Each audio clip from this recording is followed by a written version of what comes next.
नमस्कार मंडळी, चला तर आणखीन एक छान अशी व्हिडिओ अगदी नेहमीप्रमाणेच तुमच्याबरोबर शेअर करते.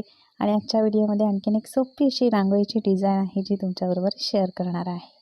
मागच्या व्हिडिओमध्ये सुद्धा हिची लोडबूड भरपूर होती आणि तो व्हिडिओ पाहून भरपूर साऱ्या कमेंट्ससुद्धा आलेल्या आहेत.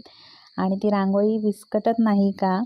तर रांगोळी थोडीशी विस्कटली पण होती तिने आणि बरोबर त्या स्वस्तिकवरती जाऊन पण बसली होती. पण ते मी पुसून परत ती पुन्हा नवीन काढली होती. तर काही वेळेला कळतं त्यांना, काही वेळेला कळत नाही. रांगोळीचे ते काय करते ते बघता बघता की नाही तिथेच बसून राहतात आणि बघतात आणि त्यांना मग भान नसतं आपण कुठे बसलो आहे ते.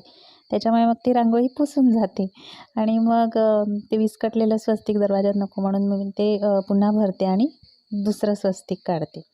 तर त्या दिवशीच्या व्हिडिओमध्ये पण तिने असंच केलं होतं आणि आत्ताही जो रांगोळी काढत होती की नाही त्याच्या कोपऱ्यावरून शेपूट मस्त अशी हलवत गेली आणि ती रांगोळी पुसून टाकली होती. पण मी ती पुन्हा काढली, थोडीशी भरली आणि अशी आपली छान अशी सोपी अशी डिझाईन आज तयार झालेली आहे. एकदा नक्की ही सुद्धा रांगोळी ट्राय करून पहा, तुम्हाला नक्कीच जमेल. अतिशय सोपी अशी आहे, आपल्या आवडीप्रमाणे कोणतेही रंग भरू शकता.